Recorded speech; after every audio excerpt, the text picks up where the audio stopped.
Welcome everyone to Pro Voice. Today we're talking about hiring smarter, leading better, and building excellent future-proof teams. My name is JT O'Donnell, founder and CEO of Work It Daily and host of the Pro Voice podcast. And today I am with Ken Evans, Val Heron, and Rhonda Simpson, all pros in their own industries. And we are going to be talking about leadership and recruitment best practices. So let's start with a little mic check. Make sure everybody's microphones are working A-OK today. We're going to start with Ken. He's a startup accelerator director and go-to-market strategist in that startup space.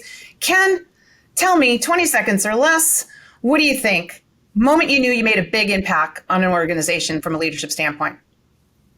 Well, I mean, startups are so different. Everyone is a snowflake. I mean, everyone has a little bit of a difference to it. So a lot of times when I'm working with the startups, I try to focus on failure avoidance, making sure that they're not going to make the wrong hire at the wrong time, that the founder stays in the mode of doing all the different things that they need to do so they learn how to properly staff their company going forward without making a hire too late or too early. I love it. Yeah, it's so right in the early stages to get the hiring right. And we're going to talk a lot more about that as we go through here. Val, I'm going to pick on you next. You're a hiring strategy and recruitment expert. 20 words or less, impact you made. Tell me a story. Helping a company find the right person when they have just exploded in growth, having the right person in the right place can definitely help elevate the team and keep up with all the processes that, you know, as an owner, you don't really have the bandwidth to keep up with anymore as your company grows. Love it. Love it. That's fantastic. And of course, we get Rhonda Simpson here, HR consultant, organizational engagement leader. Rhonda, tell me a story, 20 words or less. Well, not really a story, but just kind of a philosophy. It's connection and humility as a leader, I think really drive success and positive change for culture. I love it. I love it. All right. Well, everybody's microphones are clearly working just fine. So now I'm going to let you each give a little signal boost. This is where you can talk about a product, a service, a book, an item, something that you want to give a shout out to within your space as it relates to leadership and recruitment. Why don't we begin with Val? We'll put her on the hot seat. Definitely when it comes to having a structured interview and onboarding process for small business owners or managers, that will definitely help your company grow and just have the right person in the seat quickly versus spending all that money on a bad hire.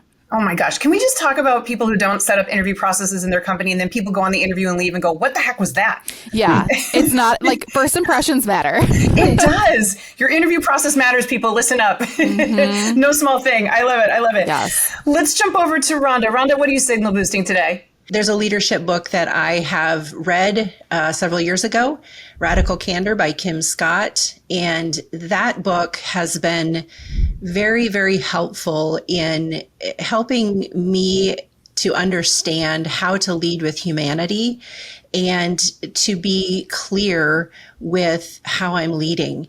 And that has really, it's really been helpful for me to even work with other leaders and how to even not abuse radical candor because it can be very easily abused. And just learning the humanity part of connecting with people, but yet challenging them. Yeah, I love it. I mean, that book has gotten so much acclaim, but also has shown up in shows as a joke where they take it too far with the radical candor, like you mentioned. So I do agree that humility and that humanity that's needed to hire young people today in particular who are expecting it, right? Like it's not a negotiable. That needs to be present in the workplace or they just want to take the job. So I love that you're talking about that. Great book, great read. Ken, what about you? What are you shouting out? Well, since Rhonda kicked open the door to the library, let me talk about two books that I Bring it. One is Crossing the Chasm by Jeffrey Moore, and the other is Innovator's Dilemma by Clay Christensen. And the reason I do focus on those two books is because if you've got the right alignment in your organization, people are being market and customer driven, everyone's rowing in the same direction, that's a big unlock for a startup. It is so critical that people don't waste time chasing bright, shiny objects or things that they want to do. You know, one of the big issues that I always deal with in a tech company is can versus should, especially in tech. There's a lot of things you can build, but in the beginning, there's only certain things that you should build because you have limited time, limited talent, limited capital. You really need to be very much aligned with the rest of the team and focused on what matters early on. Excellent. So today we've given you 3 books to read, and you know the success posters is going to be can versus should. So thank you to the Bro Voice team. Everybody knows what to go get for their offices now. That was awesome. I love it. This is an executive wake-up call. If you're a professional that's feeling overlooked and underutilized and quite frankly invisible, listen up. This one's for you. These days, it's not who you know, it's who knows you. You need visibility in order to attract the best opportunities. So if you feel like you've been stuck in the executive wasteland, you need to start using your Pro Voice. Your Pro Voice is a modern form of personal branding, and it's how you make sure that you get the best opportunities, raises and promotions, fractional work, and any other kind of opportunity that you're looking for in your latter half of your career. Executives today need to stand out. And if you don't understand how to do that with your Pro Voice, you are not going to get the respect and the opportunities you want and deserve. If you're interested in working directly with me and my team, you can do that with our Pro Voice platform. And right now, because you're listening to this podcast, I'm going to give you a discount. Pro Voice 50 will get you $50 a month off the monthly membership. Cancel at any time. And as a bonus, use the Pro Voice 50 and you will get a 30-minute one-on-one call with me to kick off your Pro Voice. And that is a $399 value. So what are you waiting for? It's time to use your Pro Voice to get the respect that you want and deserve, but more importantly, get the opportunities that you need. Sign up today at workitdaily.com, use Pro Voice 50, and I'll see you there. And that was a perfect warm up because now we're into work it or waste it. I love this part. I'm going to ask you all, and you're going to give it to me straight. What is better? Fast hiring, so you get butts in chairs and things moving, or slow, more intentional hiring that could potentially make a company miss its window? Ken, I'm going to let you go first. What do you think? One or the other? You may hate this answer, but yes, it's both. You have to do both. Of course you're going to do both. Of course the startup guy is not going to say one or the other. He's going to say both. But go ahead. Take it away. I love it. You've got to tee up talent ahead of time. You've got to work your network. You've got to be in a position to have the right people to bring on the team, especially early on. But as a founder, you're doing all these jobs yourself. You are all the different hats that need to be worn in the startup.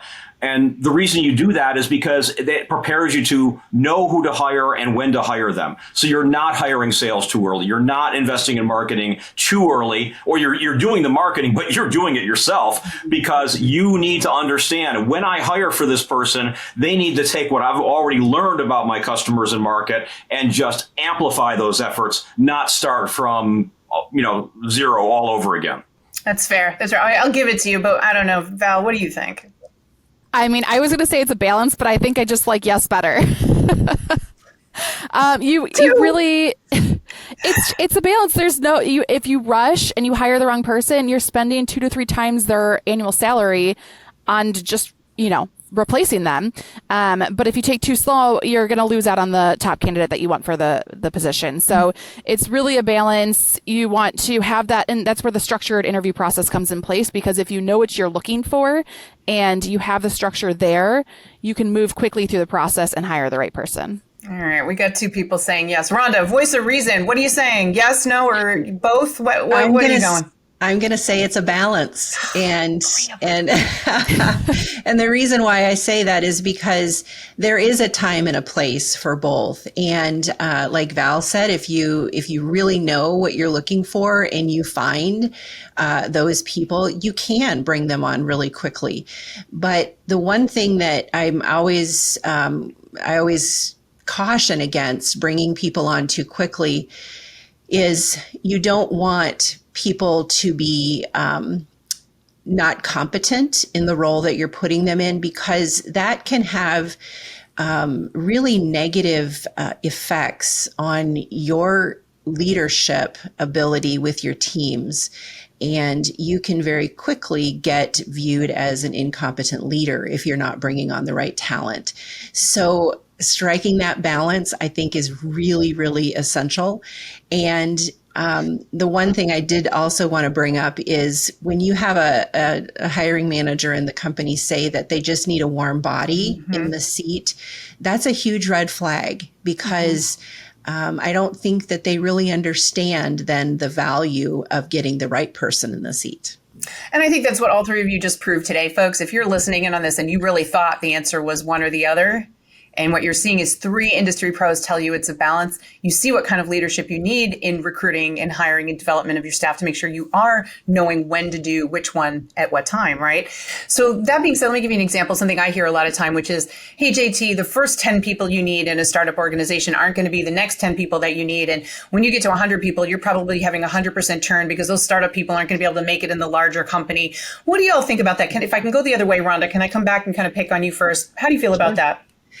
I definitely think that when you have people in the organization that were there from the beginning, that they can remain in the organization as it matures, as long as that person or those people are growing with the organization. And if they're not, then there's definitely a need for fresh sets of eyes, new ideas to keep things moving in the right direction. And I think there's a place for those original people as long as they are maturing with the organization and going along with it. I love that. Val, you're nodding your head. What do you think? Yeah, I agree. As you elevate the company, those people either need to elevate their skills or you need to find people who have the skills needed to take the company where you need to take it. And as companies grow, a 5-person company operates different than a 100-person company. The positions aren't so like everybody wears all the different hats. The positions are a little bit more siloed in the technical skills that they need in order to operate the company. Yeah, makes total sense. And Ken, that really leads into, you've got founders who are saying, but these are the folks that started with me from the very beginning. I feel a sense of loyalty. I need to hang on to them. You guide these startup leaders all the time. Your thoughts on this? Well, I mean, in the beginning, you need utility players because the job is going to change every single day. You need people that'll jump in and fix the problems that come up every single day. And as you grow, you're going to realize that it's okay to have specialists. Actually, you want to have specialists at that point, especially in sales and marketing, in sustaining engineering. All the different roles will eventually evolve where there's going to be specialists working next to the utility players. And the big issue that I always deal with is telling people, stop handing out C-level titles when you first hire people on. Tell them it's a startup. We're all going to be founders, or we're going to be co-founders, or going to be essential team players. You'll be well compensated with equity and everything else. Let's not worry about titles, because over time, egos get bruised when you have to reel them back in, or you need to make that executive hire and bring someone in that's going to be that senior level VP on top of the person that's been there from the very beginning. Keep them well compensated, keep them involved. Or, as a lot of good leaders do, is like, I'm going to help you find that next job. You're really good at the first 2 years of a startup. I know people in my network, they're starting the next cool thing. Let me get you a job over there. And that's a sign of good leadership, as opposed to just saying, I'm done with this guy.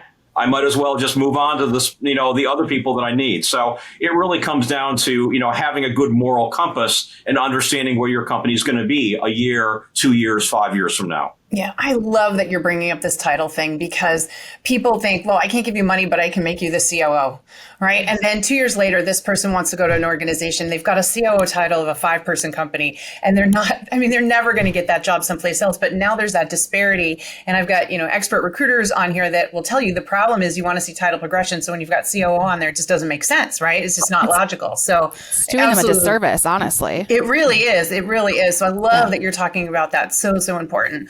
All right, folks, it's time to talk about each of your industries. The In Your Industry segment, I want to understand from each one of you, how's leadership changed in the last decade? What's different? What do you need to have now that maybe you didn't need to have a while ago? So why don't we start, Val, can I put you in the hot seat? And then we'll do Ken and then Rhonda? I think it comes back to just everybody's expected to do more with less people right now. And that's where we really need to dive into the technology that we have available in AI. Ding, ding, ding. Award. This is the first time we've heard the term AI in today's Pro Voice episode. Woo! And Val rents a new car. Go ahead, Val. And I just think that leaders who are not adopting to the technology, like if you think of leaders who didn't adopt to, the internet, like they're behind. It's the same thing. It's the exact same thing. You need to utilize it to make your job easier, and you can get more done. You can do data-driven candidate evaluations and onboarding improvements. You can have your interview process all set up for you. literally at the click of a button, so that you can get back to your everyday job and build your company. Love it. Sounds like you are AI forward with what you're doing. That's fantastic. Ken? Love thoughts? AI. Well, I mean, the tech industry has gone through so many changes. In the beginning, you had tech leadership. It really didn't matter how you treated people. I hate to say it that way, but Steve Jobs and Bill Gates, both great leaders, both called the A word on a regular basis because of the way they treated people, but they got product out the door. And then the leaders, especially in Silicon Valley, started using people like Bill Campbell, coach, to really understand how to be a better leader, how to grow an organization, how to be with that. And then, just a couple of months ago, the big talk was about founder mode, which for a lot of people just translated into it's okay to micromanage your people again. So it kind of goes back and forth. There's always so much hype around the wrong things that it lends itself to creating bad behavior.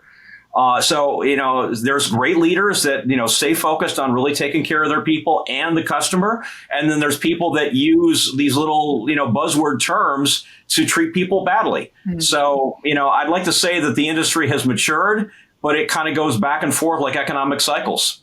Fascinating. You're right. Based on what we're seeing right now, it is pendulum swinging the other way. So interesting. So interesting. Rhonda, what do you think? So I definitely think that there is a good balance between what Val said, AI, and the human connection. And what I think is so great is that AI is something that you can really utilize to take care of certain things that actually free you up to focus on some of those things that AI can't do, which is to make that human connection with someone. And I think that in the past, command and control, like Ken said, has been a very common leadership model. And for the most part, that doesn't work real well anymore. I think that there's, different generations are just saying, nope, that's not how we're going to work anymore. So it kind of comes back to, I'm a big fan of balancing the technology and the humanity.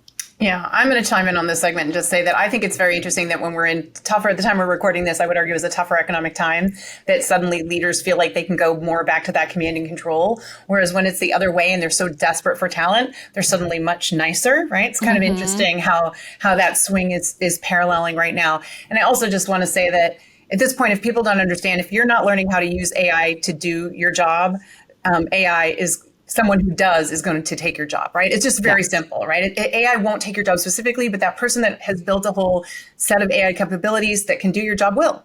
They'll get paid handsomely for it. And I think that's something, the fact that all of you are so AI forward with is fascinating to see, but definitely part of that leadership quotient. Great stuff. Visibility is everything in today's world, but getting noticed, that's tougher than ever. AI is making it easy for you to apply, to post, to connect, but it's also flooding the market with noise. Recruiters, potential clients, decision makers, they're swamped. They can't meet with everyone. And so many great professionals are getting overlooked every single day. That's why creating a strong professional brand is so important. But you might be thinking, I don't know where to begin. I don't know what content will work best. I don't even have the time to figure this all out. That's where McCoy comes in. You bring your experience and your goals, and McCoy AI will turn them into clear, compelling messages that make people pay attention. It helps you find the words, the proof, the stories that show your value. In minutes, you'll have short, powerful content for your McCoy Reel, your evidence on video backed by real results. It's designed to grab attention fast and to leave the right impression. You'll know that people are watching, and you'll know that your message is landing. All in one simple link, easy to share, easy to open, impossible to ignore. No guessing, no blank page, no wasting time, just a smarter, faster way for you to show your value. McCoy is free, but with McCoy Pro, you can create targeted reels for specific roles, clients, and audiences. Build your presence, grow your influence, land that next big opportunity. McCoy helps people get you in seconds. Download today from the App Store and Google Play. All right, it's power pitch moment. 30 seconds, that's all you get. I'm going to buzzer you out if you go beyond the 30 seconds. No pressure here. But I want you to tell me in your own words how to future-proof a team. What's your one piece of sage advice? I will start with Ken.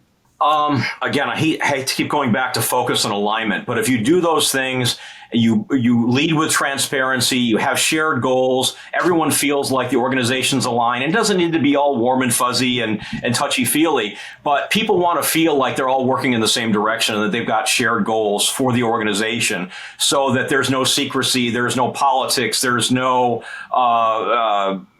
disconnection between an us and them. Even in a small company, that can happen. And when you do that, you elevate yourself as a much, much better leader. You have small, responsive teams. You have people that are willing to put in the extra effort. They jump in and help each other. Those are the type of things that you have to have in the early stages with a company. And hopefully those follow you as you grow so that that level of transparency and alignment sticks with you. And you don't lose that when you start hiring directors and senior managers and silo teams and things of that nature. Those are the things you really want to see. But if you don't invest in them early on, if you chase lots of bright, shiny objects when you're a small company, it gets worse, not better. You're going to continue. You're going to build a culture that always is chasing bright, shiny objects and is losing track of where they're really supposed to be aligned as an organization. I love it. I love it. Val, how about you? I think if you do one thing, it's have a structured hiring process and know what you want before you go out and look for it, because not only is turnover super expensive, but it also discourages the team that you have in place and can cause more turnover for you. So that's just the number one thing when you got to grow your team. Know what you're looking for and have a structure around it. I love it. I love it. And Rhonda, what do you think? I'm going to go back to radical candor. It's challenging directly, but caring personally with people. It is holding people accountable and, like Ken said, rowing in the same direction. But you're caring about the environment and where people are at. And so that's my go-to every day. Challenge Fantastic. Directly and care personally. Fantastic. I love it. Okay, now I'm going to put them all in the hot seat for a mic drop moment. What I'd love you all to do, and I didn't let you prepare for this because I had to put you on the spot at least once, right, my friends? I want you to think about the single favorite quote that you have that you feel really relates to today's topic. Give me that mic drop moment. What's a quote that everyone will relate to? Let's put Val on the hot seat. I don't know if I'm getting the quote exactly right, but the worst behavior you allow is the culture you have. Everyone got that? Because that is huge. That is absolutely huge. Let's jump over to Rhonda. My biggest quote is, be the person that you want to work with. Ooh. Gorgeous. So true. So true. I like Ken, that. how do you lead up after these two amazing ladies? What do you got? This is really tough to follow those acts because I was going to say my favorite one was busy is the new stupid. I'll take that. I like that. But based on what Val said, there was a mural on the wall when my daughter was young taking swimming lessons at University of Tampa, and it said, "You perform how you practice." Oh, beautiful. You perform how you practice. And I'm going to throw one in for good measure. It's one of my favorite quotes of all time, but if you really think about it, it works. It's from Doris Day, and she says, people hear what they see, right? Yeah. You can talk all you want, but they're going to watch you, right? Yeah. The actions are there. So, Yes. just make sure what you say aligns with what you're doing. It really does matter. This has been an amazing session. Listen, I want to let everybody know here that all three of these experts can be found on the site of our incredible partner, Subs.com. Subs.com is a place where you can work hand in hand with each and every one of these experts. It's like having them in your back pocket. You have the opportunity for a very low monthly fee to message them on an unlimited basis. We're going to have their links here for all of you. So please go check out each and every one of them on Subs.com. Obviously, you're going to find them all on LinkedIn as well. Go search and find and follow them there. And with that in mind, I'd just like each of one of you, now that the show's over, to introduce yourself to the audience and tell them what your specialty is. So let's start with you, Ken. We'll go right across. I've spent 40 years in tech, mostly emerging markets, working on technologies a decade before they were known by the public. So I take that expertise. I'm now a fractional product and go-to-market specialist, working with small companies to help them through those early stages of not chasing bright, shiny objects. I love it. I love it. What about you, Rhonda? Let's bounce to you. I help leaders and emerging leaders really find true purpose in their work. find really what matters in what they're doing through clarity and just their everyday work to get to the heart of the matter. And so that's where I specialize. I love it. And so important when you're in the field like you are in HR. And Val, what about you? I help small to medium-sized businesses build out their teams with the right talent to elevate their company, help you with the interview process, onboarding, training, from and it's like very you AI need focused. to like their and very AI focused, using AI not just to write the job descriptions, but there's so many other things that you can use it for, I love so that it. you can build your team correctly. There you go. Well, 3 amazing Pro Voice experts, folks. I am so lucky that I had all of you on here today. I know that you'll be back in soon. Folks, if you would like to let your Pro Voice shine, come on over and check us out at workitdaily.com, where you also can learn to become a Pro Voice. But these 3 are just natural experts in pro. So thank you again to Rhonda Simpson, Val Heron, and Ken Evans. Until next time, remember this, folks. If you want to win, you got to work it daily. And if you want to be seen and heard, you've got to use your Pro Voice.